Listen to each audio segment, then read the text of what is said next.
जय हिंद दोस्तों। एग्ज़ाम की पॉइंट में एक बार फिर से आप सभी का स्वागत है। दोस्तों आज के इस वीडियो में हम कुमाऊं के चंद राजवंश को डिस्कस करेंगे। चंद राजवंश के सभी राजाओं को यहाँ पे डिस्कस किया जाएगा और उनसे रिलेटिव जितने भी इम्पॉर्टेंट क्वेश्चन होंगे उन क्वेश्चनों को इस वीडियो में कवर किया जाएगा। अगर आप इस वीडियो को लास्ट तक देखते हो तो आपको चंद राजवंश से रिलेटिव कोई भी क्वेश्चन नहीं छूटेगा। तो देखते हैं दोस्तों आज का जो पहला क्वेश्चन है चंद वंश की स्थापना किसने की थी या चंद वंश का संस्थापक कौन था। थोहारचंद हो गए, सोमचंद, इंद्रचंद या पूर्णचंद। तो दोस्तों याद रखना जो चंद वंश की स्थापना की थी तो चंद वंश की स्थापना किसने की थी? सोमचंद ने की थी। किसने की थी? सोमचंद ने की थी। ठीक है। कुछ लोग क्या मानते हैं? थोहरचंद को चंद वंश का संस्थापक मानते हैं। और कुछ लोगों में जो सबसे इम्पॉर्टेंट नाम आता है वो नाम आता है हर्षदेव जोशी का। जो हर्षदेव जोशी है, हर्षदेव जोशी क्या मानते हैं कि हर्षदेव जोशी के अनुसार चंद वंश की स्थापना किसने की थी? थोहरचंद ने की थी। ठीक है। अगला क्वेश्चन, चंद वंश के करों की जानकारी किससे प्राप्त होती है? मजेड़ा ताम्रपत्र से, मनोदय काव्य से, कराचल हो रखा है, कांचल देव के ताम्रपत्र से या मूनाकोट ताम्रपत्र से। तो दोस्तों याद रखना जो चंदों के करों की जानकारी प्राप्त होती है वो मूनाकोट ताम्रपत्र से प्राप्त होती है। भले चंदू के अगर क्वेश्चन यहाँ पे इस तरीके से पूछता है कि चंद वंश के से संबंधित या चंद वंश के स्रोत किससे प्राप्त होते हैं या चंद वंश की जानकारी किससे प्राप्त होती है तो वहाँ पे मजेड़ा ताम्रपत्र भी सही है, मनोदय काव्य भी सही है, काचल देव का ताम्रपत्र भी है और मूनाकोट ताम्र। इन चारों से क्या मिलती है? जो चंद वंश है चंद वंश की जानकारी प्राप्त होती है। ठीक है। अगर करों की जानकारी पूछे तो मूनाकोट ताम्रपत्र और मनोदय काव्य। अगर चंद वंश की वंशावली पूछे कि चंद वंश की वंशावली किससे प्राप्त होती है तो जो चंद वंश की वंशावली है वो मनोदय काव्य से प्राप्त होती है। ठीक है। अगला क्वेश्चन, सोमचंद्र बद्रीनाथ यात्रा पर कहाँ से आया था? जो सोमचंद्र था वो बद्रीनाथ यात्रा पर कहाँ से आया था? प्रयाग से, धारवाड़ से, गुज्जर प्रदेश से या वाराणसी से। तो दोस्तों याद रखना जो सोमचंद्र बद्रीनाथ आया था वो कहाँ से आया था? प्रयाग से आया था। और प्रयाग कहाँ से? प्रयाग झूसी से आया था। ठीक है। ये जो कौन आया था? धारवाड़ बोलो या धामनगरी। धामनगरी से कौन आया था? पंवार वंश का शासक आया था। कौन? कनकपाल क्या आया था? धामनगरी से आया था। या गुज्जर प्रदेश की बात करें तो जो पातीराम है, पातीराम ने क्या कौन सी पुस्तक लिखी है? गढ़वाल एंशिएंट एंड मॉडर्न पुस्तक के लेखक हैं कौन? पातीराम में गढ़वाल एंशिएंट एंड मॉडर्न पुस्तक में पातीराम ने कहा है कि जो कनकपाल थे वो कनकपाल कहाँ से आए थे? गुज्जर प्रदेश से आया था। कहाँ से आया था? गुज्जर प्रदेश से आया था। ठीक है। तो जो सोमचंद था, सोमचंद क्या करता है? प्रयाग झूसी से आता है, बद्रीनाथ यात्रा पर आता है और यहाँ से वो किसके दरबार में जाता है? ब्रह्मदेव के दरबार में जाता है और ब्रह्मदेव की पुत्री चंपा से शादी करता है और राजगंगा को क्या बनाता है? अपनी सर्वप्रथम राजधानी बनाता है। ठीक है। अगला क्वेश्चन, किलों का निर्माण करने वाला प्रथम शासक था। जिसने किलों का निर्माण किया वो प्रथम शासक कौन था? इंद्रचंद, आत्मचंद, सोमचंद या पूर्णचंद। तो दोस्तों याद रखना किलों का निर्माण करने वाला जो प्रथम शासक था वो कौन था? सोमचंद था। ठीक है। सोमचंद था। और किसका क्या कौन था? ये कन्नौज नरेश का भाई था। कि कौन था? कन्नौज नरेश का भाई था। तो यहाँ पे याद रखो कि जो किलों का निर्माण करने वाला शासक था प्रथम वो कौन था? सोमचंद था। ये क्या करता है? 4 किलों का ये निर्माण करता है जिनके प्रशासक क्या कहलाते हैं? चराल के नाम से जाने जाते हैं। किसके नाम से जाने जाते हैं? चराल के नाम से जाने जाते हैं। और जो ये 4 किलों का निर्माण करता है उनके जो शासक थे कौन कौन थे? कार्की, बोरा, तड़ागी और चौधरी। ठीक है। याद रखना ये चारों नाम। जिस तरीके से प्रेजेंट टाइम में क्वेश्चन अंदर से डीप जाके पूछ रहा है उस हिसाब से याद रखना कि ये जो 4 किले थे वो कौन कौन थे, उनके प्रशासक कौन कौन थे? कार्की थे, बोरा थे, तड़ागी थे और चौधरी इनके प्रशासक हुआ करते थे। ठीक है। तो सर्वप्रथम किलों का निर्माण करने वाला शासक कौन था? सोमचंद था। कौन कौन थे? कार्की, बोरा, तड़ागी और चौधरी इनके सब प्रशासक कहलाते थे। अगला क्वेश्चन, रेशम कारखाना शुरू करने वाला चंद शासक था। इंद्रचंद, आत्मचंद, सोमचंद या पूर्णचंद। तो जो रेशम कारखाना शुरू करने वाला शासक कौन था? वो था कौन? इंद्र लिखा है, इंद्रचंद था। कौन था? इंद्रचंद। जिसने सर्वप्रथम के रेशम कारखाना शुरू करने वाला चंद शासक कौन था? इंद्रचंद था। ठीक है। अगला क्वेश्चन, चंद वंश का बिलासी राजा कहलाता है। जो चंद वंश का बिलासी राजा कहलाता है, चंद वंश का बिलासी राजा कौन था? इंद्रचंद, आत्मचंद, सोमचंद या वीणा लिखा है, वीणाचंद। ठीक है। या वीणाचंद। चंद। तो दोस्तों याद रखना, जो वीणा चंद है, वीणा चंद क्या कहलाता है? चंद वंश का विलासी शासक कहलाता है। कौन? चंद। ये वीणा चंद। होता क्या है कि यहाँ पे जो चंद वंश का वीणा चंद रहता है, एक विलासी शासक के नाम से जाना जाता है, और इस पे क्या करते हैं, खुशबू से ये हार जाता है। यानी अगर सर्वप्रथम खुशबू से हारने वाला शासक भी कौन था? वीणा चंद था, चंद वंश का। ये क्या करता है कि 869 में खुशबू से हार जाता है, और 869 से 1065 तक क्या रहता है? खुशबू का राज रहता है। कहाँ पर? कुमाऊं में। ठीक है, कब से? 869 से 1065 तक। याद रखना, खुशबू का राज रहता है कुमाऊं पे। अगला क्वेश्चन, छकाता को चंपावत में मिलाने वाला प्रथम शासक था। अब छकाता को चंपावत मिलाने, यहाँ पे क्या होता है, मैंने अभी ऊपर बताया था आपको, 869 से 1065 तक क्या रहता है? चंदू का, ये खुशबू का राज रहता है कुमाऊं पर। उसके पश्चात वीरचंद क्या करता है? जो एक राजा होता है वीरचंद, वीरचंद क्या करता है? 1065 में खुशबू से फिर से क्या करता है? जीता है और चंद वंश की स्थापना करता है। यानी अगर क्वेश्चन बन सकता है कि चंद वंश के खुशबू के राज्य के पश्चात फिर से चंद वंश की स्थापना कौन करता है? तो वो शासक था कौन? वीरचंद। अब बात आती है वीरचंद के बाद गद्दी पर बैठता है तिल्लोकचंद। तो छकाता को चंपावत में मिलाने वाला प्रथम शासक कौन था? वो था कौन? तिल्लोकचंद। तिल्लोकचंद क्या करता है? छकाता को चंपावत में मिलाने वाला प्रथम शासक था तिल्लोकचंद। तिल्लोकचंद था। और ये अगर पूछा जाता है छकाता महल का निर्माण किसने किया था? छकाता महल, छकाता मतलब नैनीताल, प्रेजेंट टाइम में इसको नाम क्या है? नैनीताल। तो जो छकाता महल का निर्माण करने वाला शासक था वो भी कौन था? तिल्लोकचंद था। कौन था? तिल्लोकचंद था। ठीक है, या भीमताल का किले का निर्माण किसने किया था? भीमताल किले का निर्माण, तो भीमताल किले का निर्माण भी किसने किया था? तिल्लोकचंद ने किया था। दोस्तों जो साइड में पॉइंट बताता जा रहा हूँ वो बहुत इंपॉर्टेंट है, आप इनको भी ध्यान से देखो। तो जो तिल्लोकचंद गद्दी पे बैठता है तो ये क्या करता है? जो तिल्लोकचंद जब गद्दी पे बैठता है सबसे पहले ने छकाता को जीता है। छकाता को चंद वंश में मिलाने वाला शासक तिल्लोकचंद था। भीमताल का किले का निर्माण करने वाला चंद शासक तो कौन था? तिल्लोकचंद था। और छकाता महल का निर्माण करने वाला चंद शासक भी कौन था? तिल्लोकचंद था।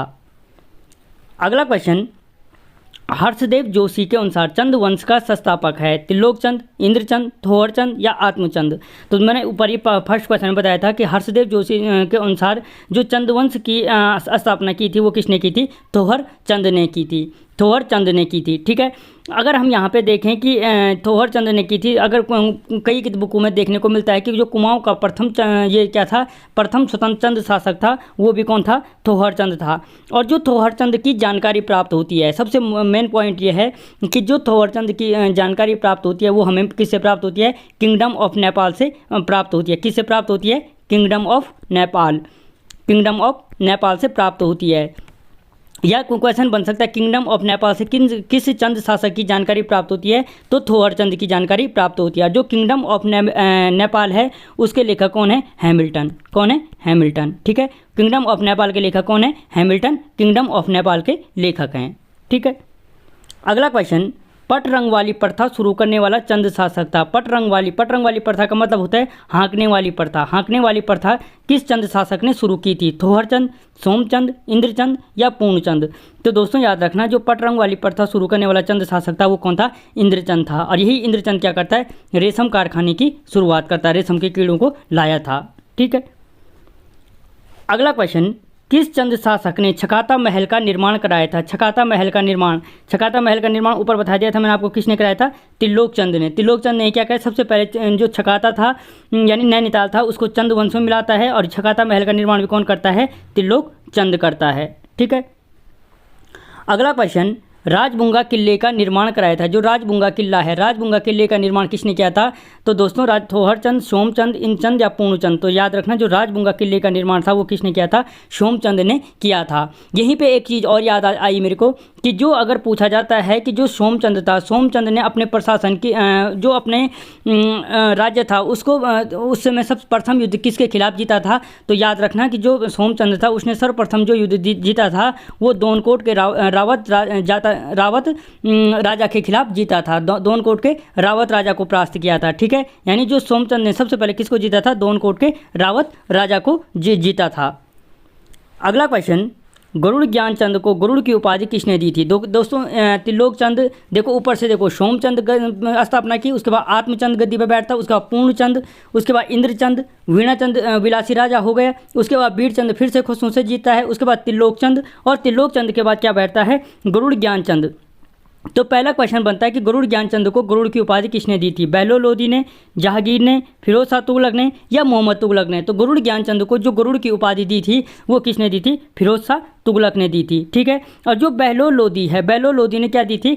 जो परमाणु थी, परमाणु को क्या दी थी? शाह की उपाधि से सम्मानित किया था। और जो प्रथम शाह की उपाधि धारण की थी वो किसने की थी? बलभद्र शाह ने की थी, बलभद्र शाह ने। ठीक है, बलभद्र शाह ने क्या की थी? सर्वप्रथम शाह की उपाधि धारण करने वाला परमार शासक था। भले जो शाह नाम देखने को मिलता है वो सर्वप्रथम परमार शासक के नाम के साथ मिलता है, कल्याणपाल या कल्याण शाह के नाम के साथ शाह देखने को मिलता है।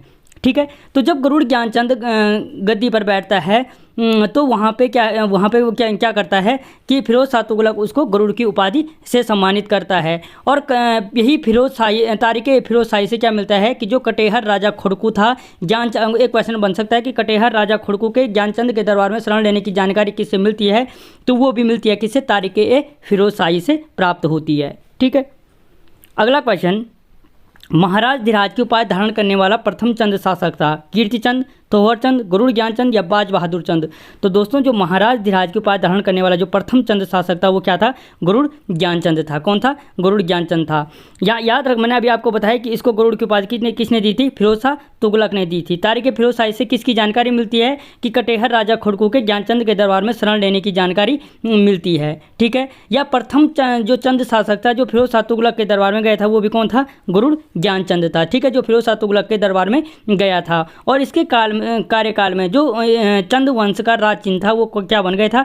गरुड़ बना दिया था। ठीक है। या अगर पूछा जा सकता है कि गरुड़ ज्ञानचंद किसका उपासक था? तो याद रखना विष्णु का उपासक था। ठीक है। यहीं पे समझने के लिए याद रखना कि जो गरुड़ है किसका वाहन है? विष्णु का। और विष्णु का गरुड़ ज्ञानचंद किसका उपासक था? विष्णु भगवान का उपासक था। ठीक है। और सर्वप्रथम महाराज धीराज को उपाधि धारण करने वाला जो चंद शासक था वो भी कौन था? गरुड़ ज्ञानचंद था। ठीक है। और या एक मेन क्वेश्चन यहाँ पे याद रखना, जो नीलू कठायत था, नीलू कठायत क्या था? इसका वीर सेनापति था। ठीक है। जो नीलू कठायत था इसका एक वीर सेनापति था। जो नीलू कठायत है, नीलू कठायत की भूमिका उसी प्रकार की है चंद वंश में जिस तरीके से पंवार वंश में माधो सिंह भंडारी की भूमिका है। और जो माधो सिंह भंडारी था किसका सेनापति था? महीपति शाह का सेनापति था। ठीक है। तो वही जो नीलू कठायत था किसका सेनापति था? गरुड़ ज्ञानचंद का सेनापति था। ठीक है।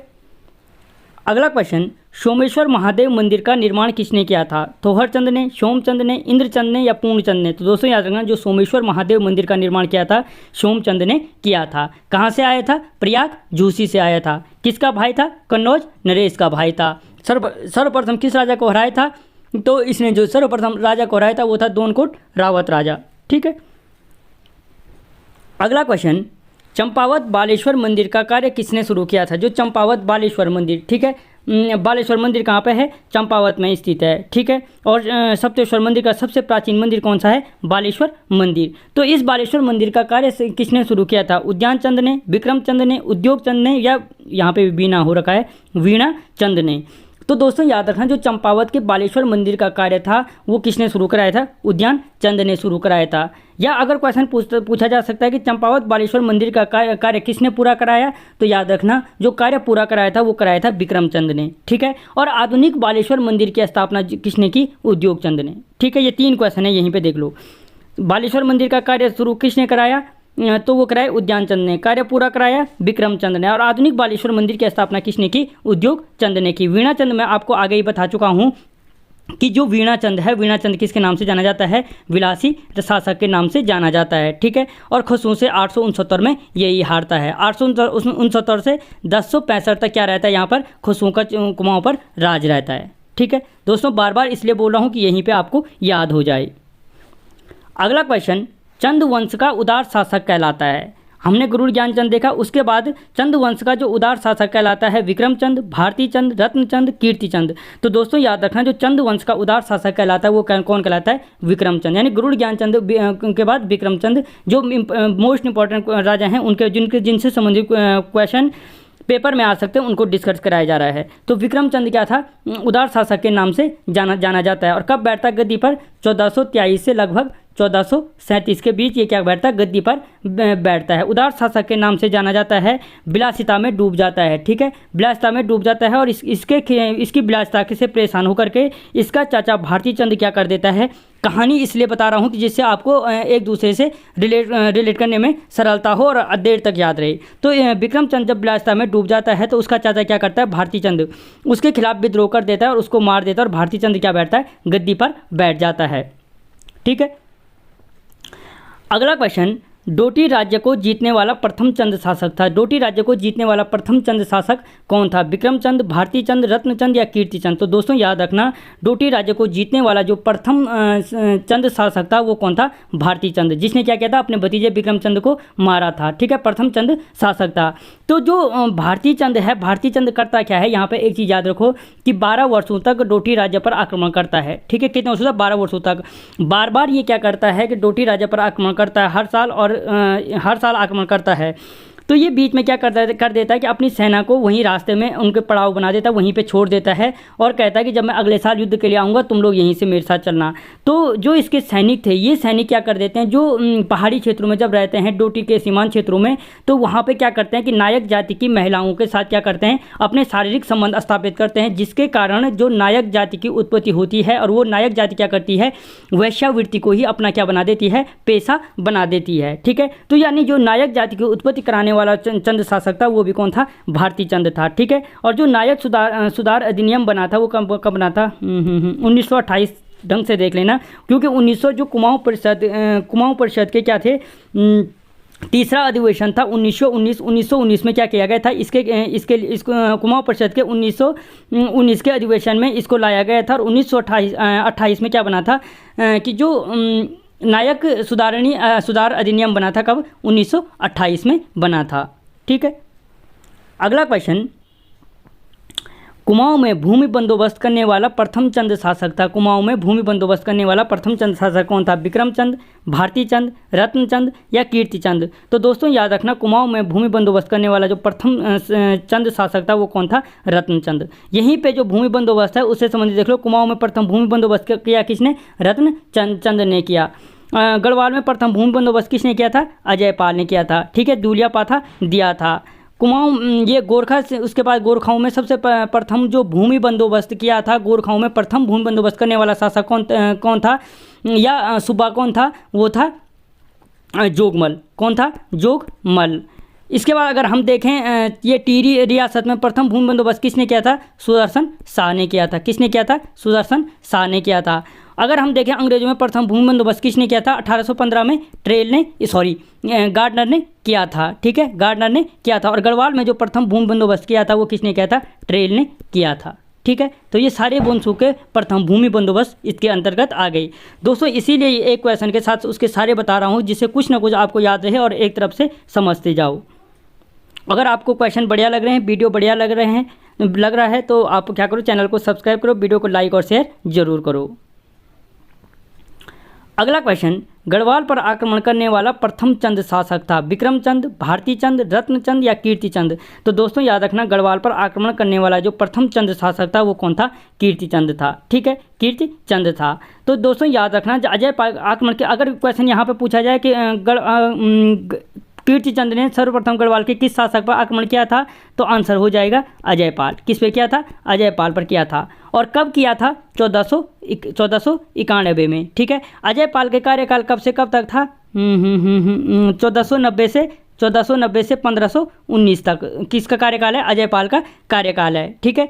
तो जैसे ही गद्दी पर बैठता है 1490 में, 1491 में क्या करता है, जो कीर्ति चंद है, कीर्ति चंद क्या कर देता है, बधानगढ़ पर आक्रमण करता है। 1491 में बधानगढ़ पर क्या कर देता है, आक्रमण कर देता है और क्या करता है, अजय पाल को हराता है। और 14 याद रखना, 1497 में अजय पाल क्या करता है कि कीर्ति चंद पे आक्रमण करता है, काउंटर अटैक करता है और अपने उस हार का बदला लेता है, कब, 1497 में, ठीक है। तो यानी अजय पाल और कीर्ति चंद के मध्य दो युद्ध हुए, एक हुआ 1491 में बधानगढ़ का युद्ध और दूसरा क्या हुआ 1497 में, ठीक है।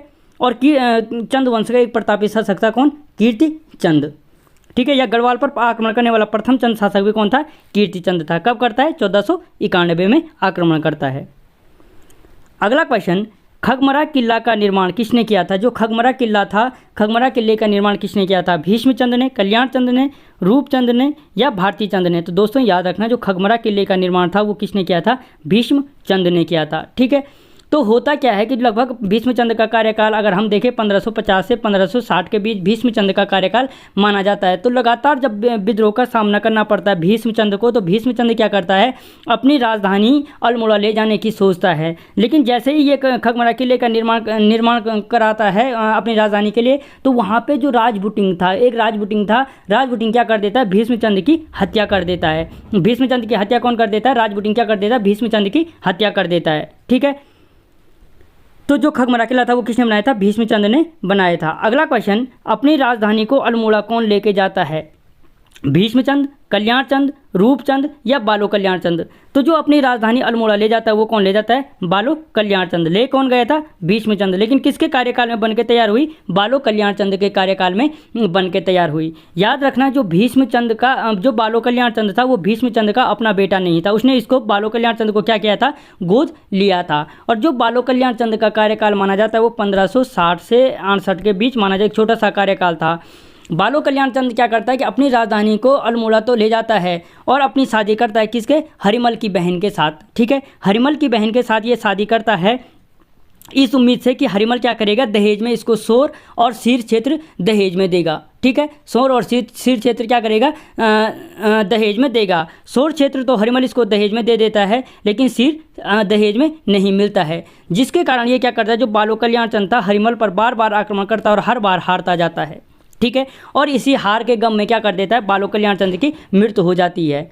जब बालो कल्याणचंद्र मर जाता है तो बालो कल्याणचंद्र की पत्नी थी या हरिमल की जो बहन थी वो कहती है मैं तब तक सती नहीं होंगी जब तक क्या नहीं जीत लेती, सिर क्षेत्र को नहीं जीत लेती। ठीक है, और याद रखना कि चंद वंश में पंचायत राज प्रणाली को शुरू करने वाला जो चंद शासक, या उत्तराखंड में पंचायत राज प्रणाली को शुरू करने वाला जो चंद शासक था वो भी कौन था? बालो कल्याणचंद्र था। ठीक है, चंद वंश में जो पंचायत राज प्रणाली शुरू करने वाला चंद शासक भी कौन था? बालो कल्याणचंद्र था।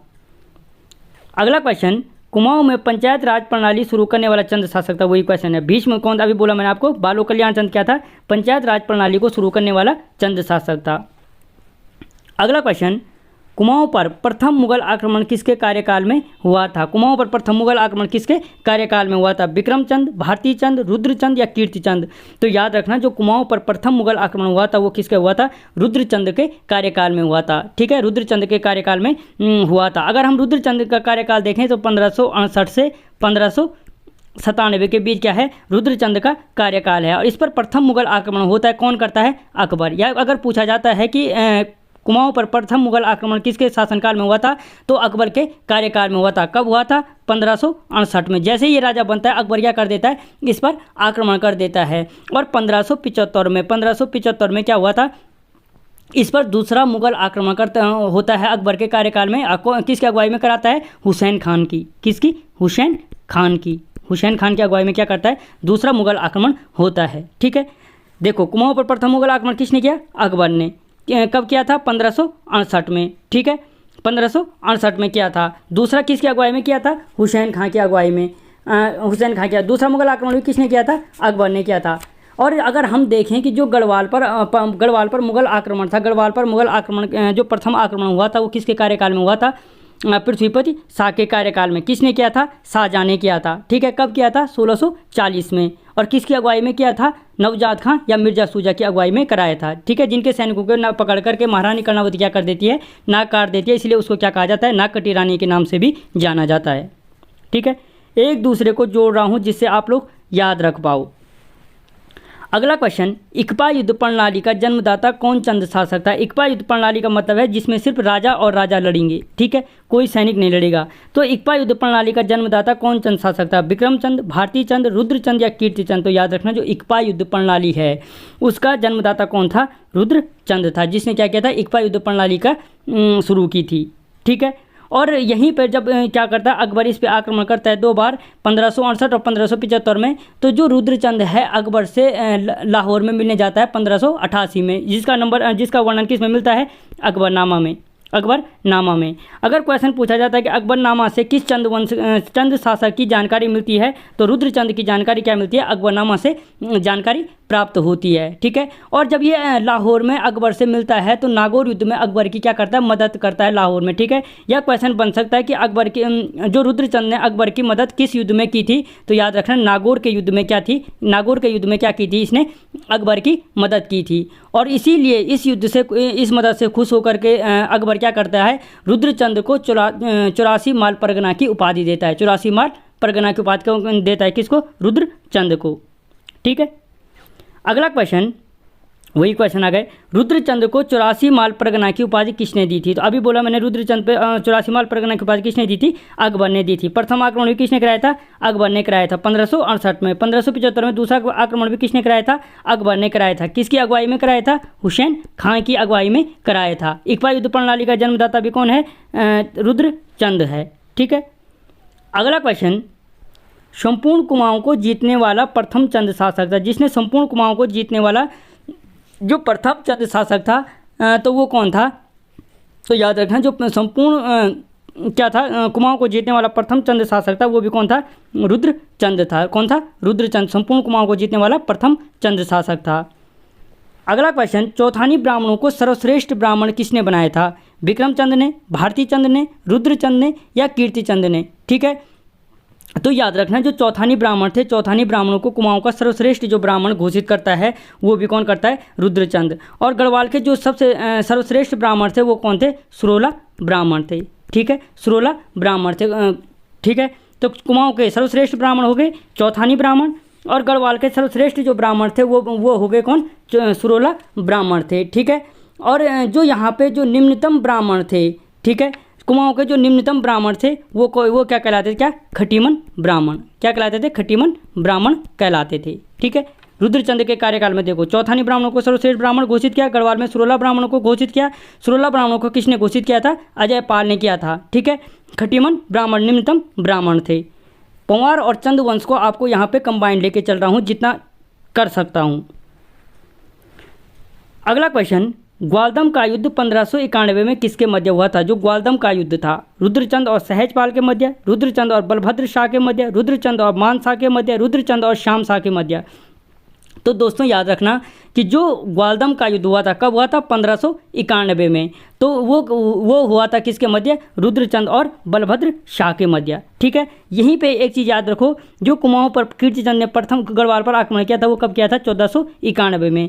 कीर्तिचंद के बाद रुद्रचंद कब करता है, 1591, ठीक। 100 सवार किस पे करता है, बलभद्र शाह पे करता है, ठीक है। किस पे करता है, बलभद्र शाह पे करता है। और ये बलभद्र शाह वही आदमी है जिसने सर्वप्रथम क्या किया था, शाह की उपाधि धारण की थी, जिसने सर्वप्रथम क्या की थी, शाह की उपाधि धारण की थी। और बहलोल लोदी ने क्या किया था, इसको शाह की उपाधि दी थी, ठीक है।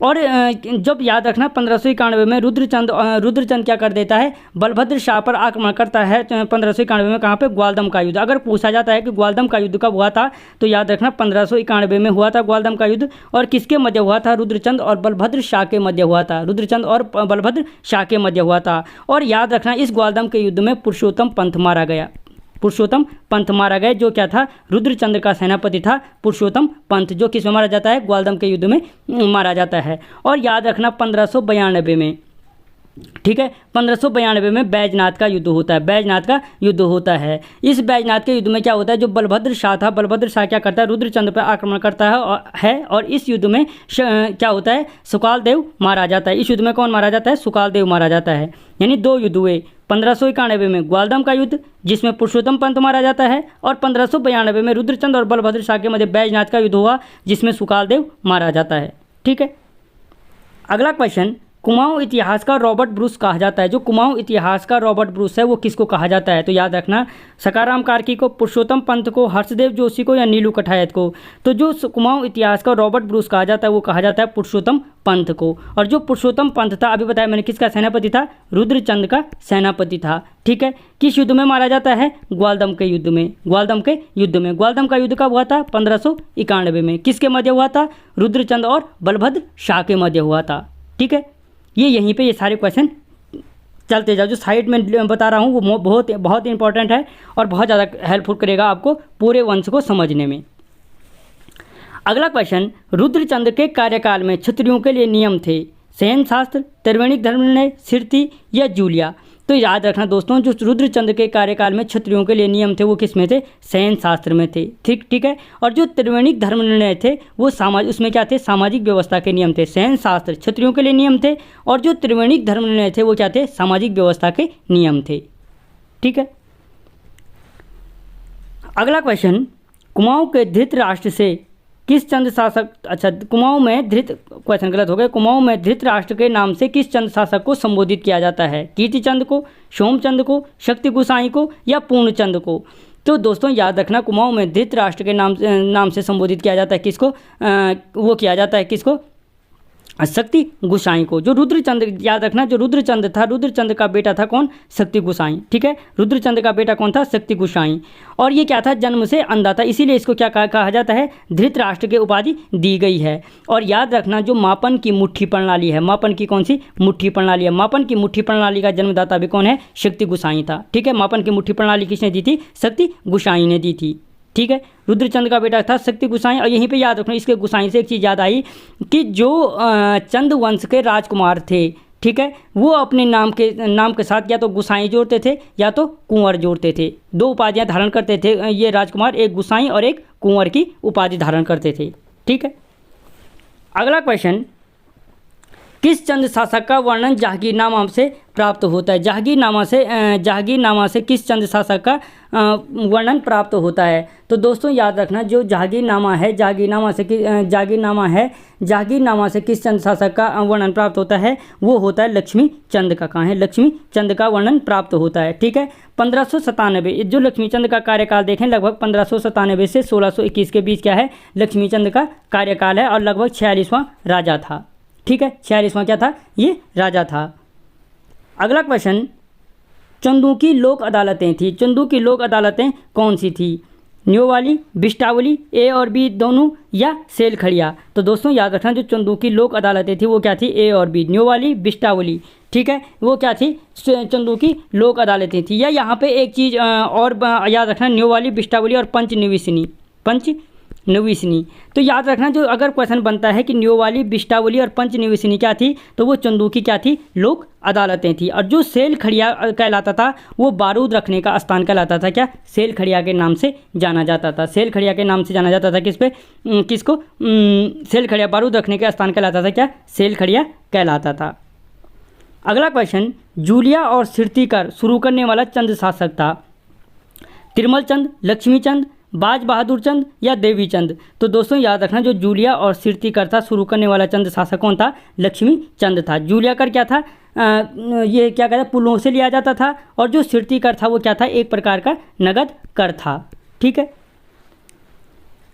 अगला क्वेश्चन, लक्ष्मी चंद गढ़वाल के किस शासक पर 8 बार आक्रमण करता है? मान शाह पर, श्याम शाह पर, महीपेश शाह पर या बलभद्र शाह पर? तो दोस्तों याद रखना, जो क्या था? लक्ष्मी चंद था। लक्ष्मी चंद क्या करता है? गढ़वाल के किस शासक पर आक्रमण करता है? तो वो करता है किस पे? मान शाह पर आक्रमण करता है। किस पे आक्रमण करता है? मान शाह पर आक्रमण करता है। इससे पहले तुमने देखा कि जो कीर्तिचंद था, कीर्तिचंद किस पे आक्रमण करता है? अजयपाल पर। लक्ष्मी चंद का पिता रुद्रचंद, ठीक है, और शक्ति गोसाई का भाई जो लक्ष्मीचंद था, रुद्रचंद आक्रमण करता है किस पर? बलभद्र शाह पर। और रुद्रचंद का सेनापति था, रुद्रचंद का बेटा लक्ष्मीचंद आक्रमण करता है किस पर? मान शाह पर। कितनी बार आक्रमण करता है? 8 बार आक्रमण करता है। और कब से कब तक करता है? 1597 से 1602 के बीच 8 बार आक्रमण करता है, लक्ष्मी चंद करता है। इसी लक्ष्मी चंद को क्या कहा जाता है? लोखली बिराली के नाम से जाना जाता है। लोखली बिराली के नाम से किसको जाना जाता है? लक्ष्मी चंद को। क्यों कहा जाता है लोखली बिराली? क्योंकि ये क्या था? जो मुगल थे उन मुगलों का गुलाम बनकर रहता था, उन मुगलों से डरता था। और याद रखना, जब 1597 से 1602 तक 8 बार आक्रमण करता है तो 8वां बार क्या मारा जाता है? खड़क सिंह मारा जाता है। इसीलिए कुमाऊं में क्या होता है? खरदुआ त्यौहार मनाया जाता है। खरदुआ त्यौहार मनाया जाता है कहाँ पे? कुमाऊं में। ठीक है। और इससे संबंधित जो लक्ष्मीचंद था वो क्या करता है? बागनाथ मंदिर का स्थापना करता है। जो बागनाथ मंदिर था, बागनाथ मंदिर का निर्माण कौन कराता है? लक्ष्मी चंद करता है। ठीक है। शालबुंगा किले का निर्माण भी कौन करता है? लक्ष्मी चंद करता है। अगला क्वेश्चन, रसोई के नियमों की स्थापना किस चंद शासक ने की थी? तिरमल चंद ने, लक्ष्मी चंद ने, बाज बहादुर चंद ने या देवी चंद ने? तो याद रखना, जो रसोई के नियम थे, रसोई के नियम कौन बनाता है? तिरमल चंद बनाता है। यहाँ पे पहले इसके इतिहास को समझ लो कि जो रुद्रचंद्र था, रुद्रचंद्र के बाद उसका एक बेटा था शक्ति गोसाई जो जन्मान था, तो जो राजा बन नहीं सकता था, इसके बाद क्या बनता है, लक्ष्मीचंद गद्दी पर बैठता है। लक्ष्मीचंद के 4 बेटे थे, दिलीप चंद, जो दिलीप चंद था, तिरमल चंद था, नारायण चंद था और नीला गोसाई था। आंतरिक कलह के कारण जो दिलीप चंद क्या करता है कि कुछ बुकों में पढ़ने को आपको मिलेगा कि जो सकाराम कार्के और पीरू गोसाई क्या करते हैं, दिलीप चंद की हत्या कर देते हैं पंत उप्रेती विद्रोह में। उसके बाद दिलीप चंद के बाद विजय चंद गद्दी पर बैठता है, इसकी भी हत्या हो जाती है। जो इसका लक्ष्मीचंद का दूसरा बेटा था वो था तिरमल चंद। कौन था? तिरमल चंद था। ठीक है, और यही तिरमल चंद क्या कर देता है, रसोई के नियमों की स्थापना करता है। रसोई के नियमों की स्थापना कौन करता है? तिरमल चंद करता है। ठीक है, अगला क्वेश्चन, अच्छा बाज बहादुर चंद, तो यहीं पे, अच्छा इसको यहीं पे समझ लो कि जब जो तिरमल चंद था, जब तिरमल चंद क्या कर देता है कि रसोई के नियमों की स्थापना करता है, रसोई के नियमों की स्थापना करता है, तो तिरमल चंद का जब शासन छिन जाता है तो तिरमल चंद क्या करता है, यहाँ पे क्वेश्चन बन सकता था कि किस चंद शासक ने सर्वप्रथम किस चंद शासक ने गढ़वाल राजा के यहाँ शरण ली थी, तो वो भी कौन था? तिरमल चंद था, जो क्या करता है सर्वप्रथम चंद शासक के यहाँ शरण लेता है। और किस चंद शासक के यहाँ ली थी? श्याम शाह के यहाँ। किसके लिए यहाँ ली थी? श्याम शाह के यहाँ। और श्याम शाह को क्या कहा जाता है? गढ़वाल का मोहम्मद तुगलक के नाम से जाना जाता है। यानी तिरमल चंद को श्याम शाह के कारण ही क्या मिलती है? गद्दी वापस मिलती है। ठीक है, और श्याम शाह क्या कर देता है? महिपत शाह की हत्या कर देता है। महिपत शाह की हत्या करता है। महिपत शाह की हत्या क्यों करता है? देखो यहाँ पे तिरमल चंद ने रसोई के नियम बनाए थे और महिपत शाह ने क्या बनाए थे? रोटी सूची प्रथा शुरू की थी। यानी दोनों ने रसोई से संबंधित नियम बनाए थे। एक ने रसोई के नियम बनाए तिरमल चंद ने, और रोटी सूची प्रथा शुरू की महिपत शाह ने।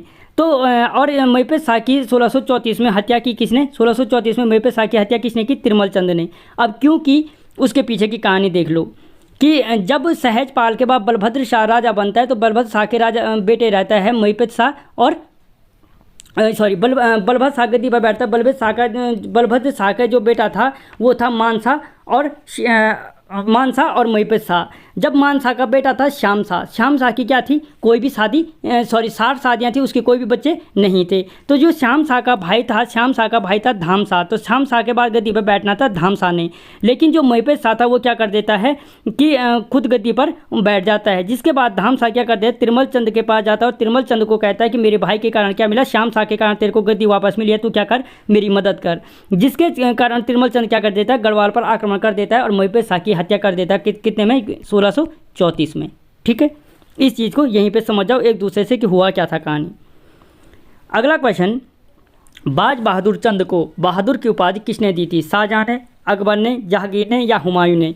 तो याद रखना, जो बाज बहादुर चंद था, बाज बहादुर चंद को जो बहादुर की उपाधि दी थी वो किसने दी थी? शाहजहां ने दी थी। बाज बहादुर चंद को क्या दी थी? शाहजहां की उपाधि, बहादुर की उपाधि किसने दी थी? शाहजहां ने दी थी। और अगर शाहजहां ने दी थी तो अगर क्वेश्चन बनता है कि शाहजहां नामा से किसकी जानकारी मिलती है, तो बाज बहादुर चंद की जानकारी हमें किससे मिलती है? शाहजहां नामा से मिलती है। याद रखना, जो बाज बहादुर चंद था इसके कार्यकाल में जो तराई भूमि थी, तराई भूमि को क्या कहा जाता था? नौलखिया भूमि के नाम से जाना जाता था। क्वेश्चन बनता है अगर कि नौलखिया भूमि किसके शासनकाल में तराई क्षेत्र को कहा जाता था, तो बाज बहादुर चंद के कार्यकाल में क्या कहा जाता था? नौलखिया भूमि कहा जाता था। जो बाज बहादुर चंद था इसी ने क्या किया था? बाजपुर शहर की स्थापना भी किसने की थी? बाज बहादुर चंद ने की थी। ठीक है, अगला क्वेश्चन, औरंगजेब के जजिया कर को शुरू करने वाला प्रथम चंद शासक था। औरंगजेब के जजिया कर को किसने शुरू किया था? देवी चंद ने, उद्योग चंद ने, बाज बहादुर चंद ने या जगत चंद ने? तो जो औरंगजेब के जजिया कर को शुरू करने वाला चंद शासक था वो भी कौन था? बाज बहादुर चंद था। ठीक है, अगला क्वेश्चन, चंद वंश के समय लिया जाने वाला नगद कर कहलाता था। चंद वंश के समय लिया जाने वाला नगद कर क्या कहलाता था? सिरती कर कहलाता था। और कनक कर सोने पे लगता था, मांगा कर युद्ध के समय मांगा जाता था। और जो कटंगा लिखा है, कटांग कर था। कटांग कर क्या था? धातु व्यापार कर था। एक क्या था? धातु व्यापार कर था। ठीक है, और बाज बहादुर चंद ही क्या करता है? तिब्बतियों से 2 कर वसूल करता है, एक सिरती कर और एक कटांग कर। सिरती कर नगद कर था और कटांग कर धातु व्यापार पर लगने वाला कर था। ठीक है, अगला क्वेश्चन, भीमेश्वर महादेव मंदिर का निर्माण किस चंद शासक ने किया था? भीमेश्वर महादेव मंदिर देवी चंद ने, उद्योग चंद ने, बाज बहादुर चंद ने या जगत चंद ने? तो याद रखना, जो भीमेश्वर महादेव मंदिर का निर्माण था वो किसने किया था? बाज बहादुर चंद ने किया था। या अगर प्रश्न पूछा जाता है कि कटारमल सूर्य मंदिर का जीर्णोद्धार किस चंद शासक ने किया था, तो कटारमल सूर्य मंदिर का जीर्णोद्धार भी किसने किया था? बाज बहादुर चंद ने किया था। ठीक है। अगला क्वेश्चन, बालेश्वर मंदिर का निर्माण किस चंद शासक ने करवाया था? बालेश्वर महादेव मंदिर का निर्माण किसने? देवी चंद ने, उद्योग चंद ने, बाज बहादुर चंद ने या जगत चंद ने? तो याद रखना, जो बालेश्वर महादेव मंदिर है उसका निर्माण किसने किया था? उद्योग चंद ने करवाया था। और बालेश्वर मंदिर कहाँ है? चंपावत में स्थित है। कहाँ पे है? चंपावत में स्थित है। तो इस उद्योग चंद ने क्या किया था? बालेश्वर मंदिर का निर्माण कराया था। ठीक है। और गढ़वाल पर ये भी क्या करता है? उद्योग चंद गढ़वाल पर आक्रमण करके लूट कर ले जाता है। अगला क्वेश्चन, लक्ष्य दीपावली पर्व शुरू करने वाला चंद शासक था? किस चंद शासक ने लक्ष्य दीपावली पर्व शुरू किया था? तो याद रखना, जो लक्ष्य दीपावली पर्व शुरू करने वाला चंद शासक था वो भी कौन था? उद्योग चंद था। और इसी ने क्या किया था? चंपावत के बालेश्वर मंदिर का निर्माण कराया था। अगला क्वेश्चन, मराठा राजकवि किस चंद शासक के कार्यकाल में आया था? बाज बहादुर चंद के, ज्ञान चंद के, उद्योग चंद के या महेंद्र चंद के? तो जो मराठा राजकवि था, मोतीराम ने लिखा है, मराठा राजकवि मोतीराम। मराठा राजकवि मोतीराम जो था किस चंद शासक के कार्यकाल में आया था? वो भी किसके कार्यकाल में आया था? उद्योग चंद के कार्यकाल में आया था। और जो तल्ला महल है, तल्ला महल का निर्माण भी कौन कराता है? उद्योग चंद कराता है। देखो यहीं पे उद्योग चंद को देख ले, एक तो मोतीराम जो मराठा राजकवि था किसके कार्यकाल में आया था? उद्योग चंद के। तल्ला महल का निर्माण कौन कराता है? उद्योग चंद कराता है। लक्ष्य दीपावली पर शुरू कौन कराता है? उद्योग चंद कराता है। चंपावत के बालेश्वर मंदिर का निर्माण किसने कराया था? उद्योग चंद ने कराया था। ठीक है। अगला क्वेश्चन, बैजनाथ मंदिर का जीर्णोद्धार कराने वाला चंद शासक था? जिसने बैजनाथ मंदिर का जीर्णोद्धार कराया था, ठीक है, कराने वाला चंद शासक कौन था?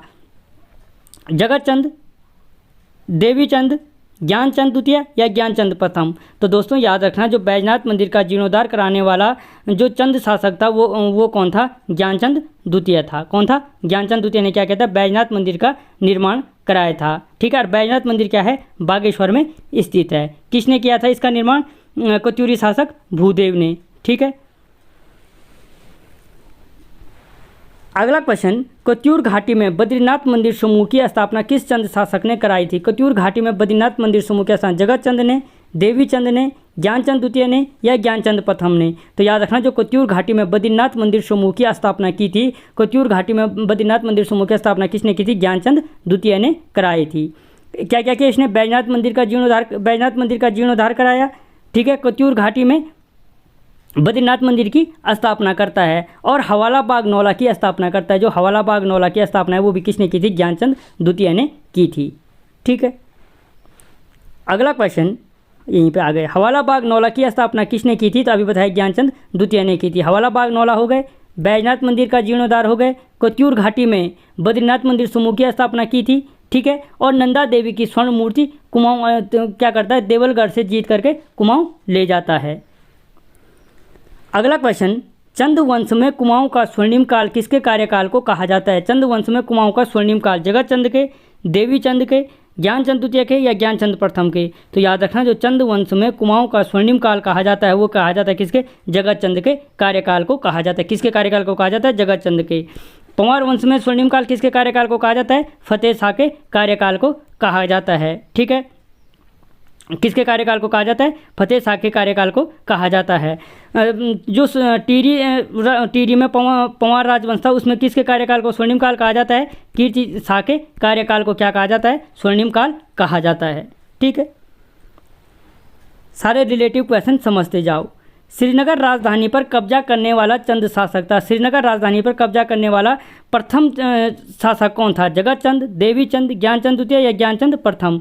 तो याद रखना, जो जगत चंद था श्रीनगर राजधानी पर कब्जा करने वाला प्रथम शासक था। एकमात्र चंद शासक है जिसने पंवारों की श्रीनगर राजधानी पर कब्जा किया था। होता क्या है कि जगत चंद क्या कर देता है? श्रीनगर राजधानी पर कब्जा कर देता है और उसको राजा वहाँ से फतेह शाह भाग जाता है और वहाँ पर क्या कर देता है? उस श्रीनगर राजधानी को जीतकर एक ब्राह्मण को दान में दे देता है। ठीक है। और उसको क्या कर देता है? बाद में वो ब्राह्मण क्या करता है? फिर से पंवार वंश को लौटा देता है। तो श्रीनगर राजधानी को जीतने वाला जो चंद शासक था वो कौन था? जगत चंद था। ठीक है, इसे चंद वंश में कुमाऊं का स्वर्णिम काल कहा जाता है। ठीक है, स्वर्णिम काल कहलाने का अर्थ है कि ये जो जगत चंद था वो क्या करता है, जुआ, शराब आदि पर क्या करता है, प्रतिबंध लगाने वाला जो चंद शासक था वो भी कौन था, जगत चंद था। ठीक है, और इसके राजकीय पशु की क्या घोषित कर देता है, गाय को राजकीय पशु घोषित कर देता है। ठीक है,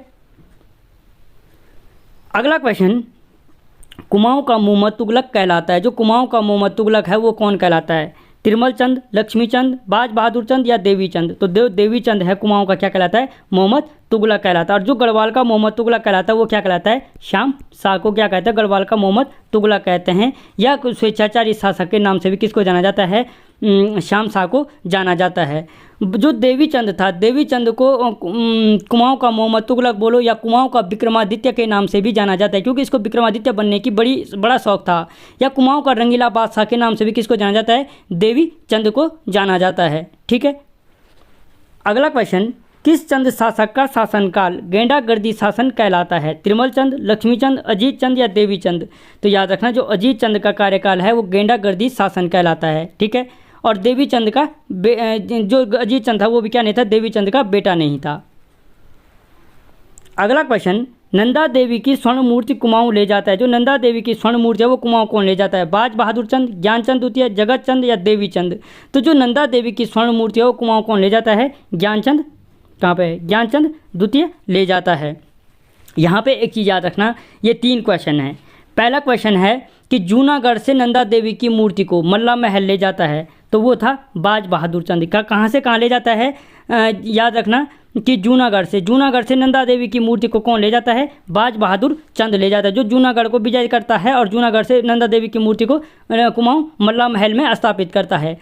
नंदा देवी की स्वर्ण मूर्ति को देवलगढ़ से कुमाऊं कौन ले जाता है, वो था ज्ञानचंद द्वितीय। ठीक है, और स्वर्ण सिक्कों को पिघलाकर नंदा देवी की मूर्ति कौन बनाता है, जगतचंद करता है, जिसके कार्यकाल को इसीलिए स्वर्णिम कार्यकाल कहा जाता है। ये क्या करता है, जीते हुए सोने के सिक्कों से क्या कर देता है, नंदा देवी की मूर्ति का निर्माण करता है। और जिस मल्ला महल में जूनागढ़ से नंदा देवी की मूर्ति को मल्ला महल में जो बाज बहादुर चंद ने स्थापित की थी, उसको मल्ला महल से नंदा देवी के मंदिर में कौन स्थापित कराता है, द्वितीय कमिश्नर ट्रेल करता है। कौन करता है, द्वितीय कमिश्नर ट्रेल क्या करता है, इस नंदा देवी की मूर्ति को मल्ला महल से ले जा करके फिर से मंदिर में स्थापित कराता है। ठीक है, तो ये 4 क्वेश्चन याद रखना कि नंदा देवी की मूर्ति को जूनागढ़ से कौन ले गए, बाज बहादुर चंद। स्वर्ण मूर्ति को देवलगढ़ से कौन ले गए, ज्ञानचंद द्वितीय। सोने के सिक्कों को पिघलाकर नंदा देवी की मूर्ति किसने बनाई, जगतचंद ने। मल्ला महल से मूर्ति को नंदा देवी की मूर्ति को नंदा देवी मंदिर में कौन स्थापित कराता है, कुमाऊं द्वितीय कमिश्नर ट्रेल कराता है। ठीक है, तो ये सारे अलग अलग क्वेश्चन हैं। अगला क्वेश्चन, गढ़वाल राजा प्रदीप शाह के दरबार में शरण लेने वाला चंद शासक था। जो गढ़वाल राजा प्रदीप शाह हैं, प्रदीप शाह के दरबार में शरण लेने वाला जो चंद शासक था वो चंद शासक कौन था, तिरमल चंद, दीप चंद, कल्याण चंद चतुर्थ या मोहन चंद। तो याद रखना जो गढ़वाल राजा प्रदीप शाह के दरबार में शरण लेने वाला चंद शासक था वो कौन था, कल्याण चंद चतुर्थ था।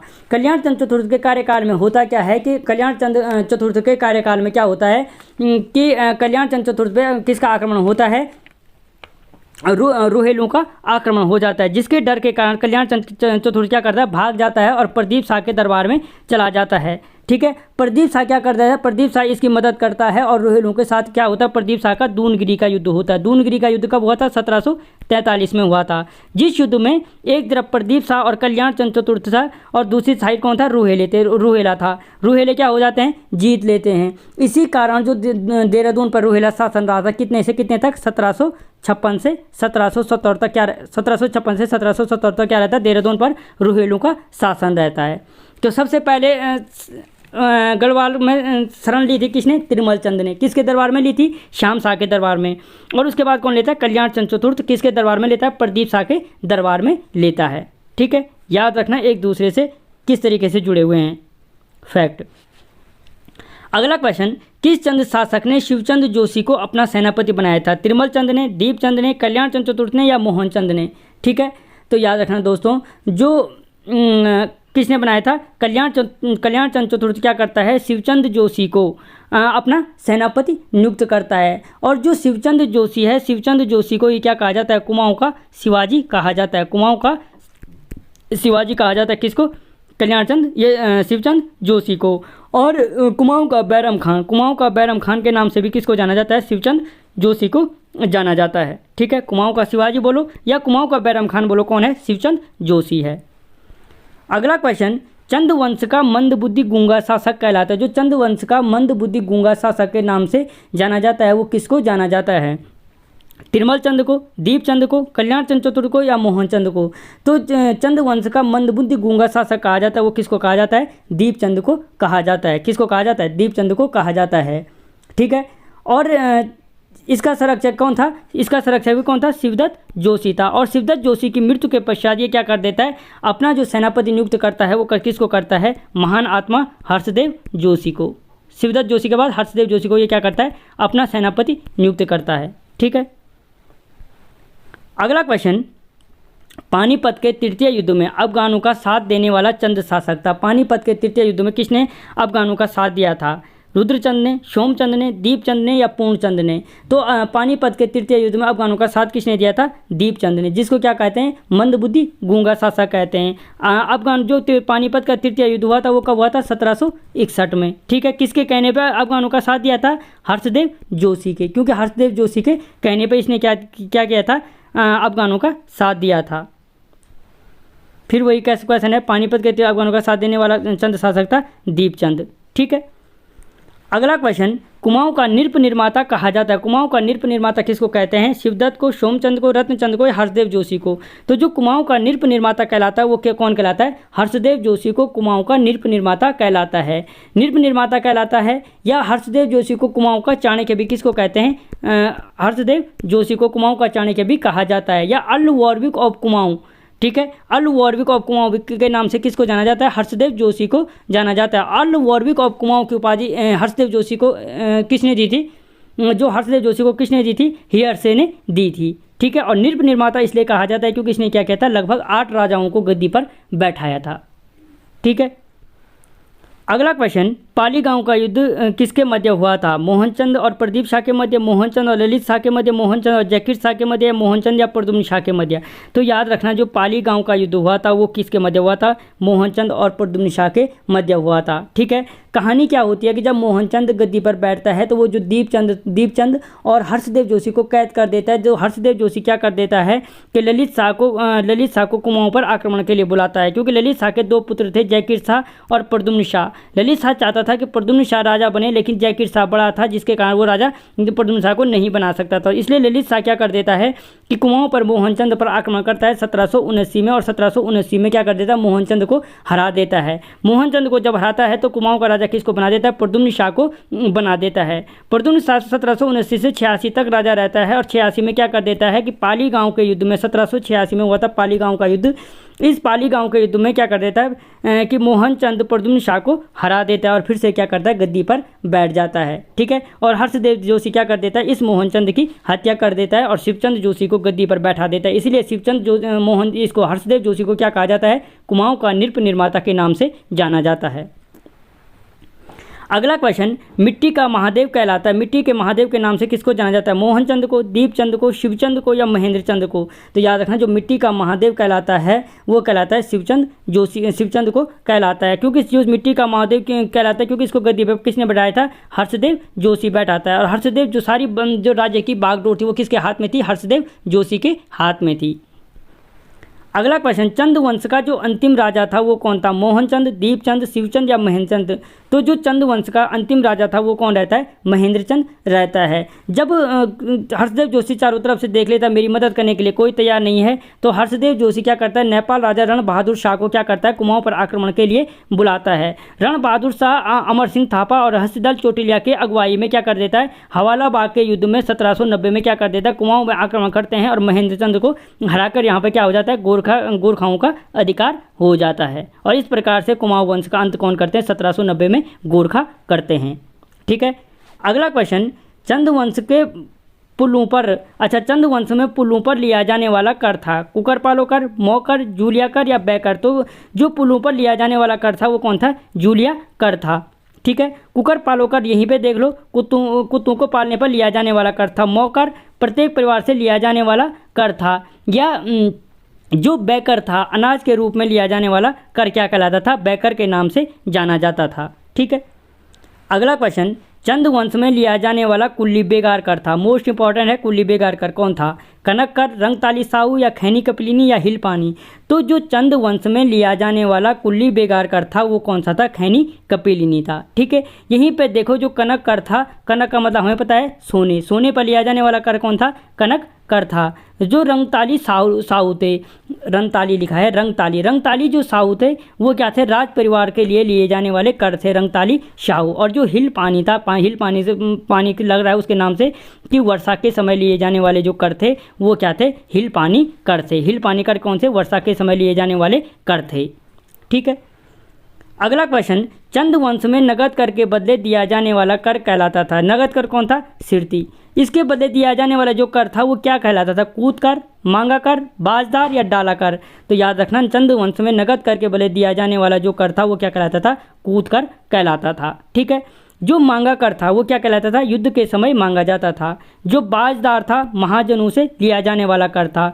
या और जो डाला कर था सयाना, बूढ़ा और थोकदारों के लिए लिया जाने वाला कर था। कौन? क्या? डाला कर। ठीक है।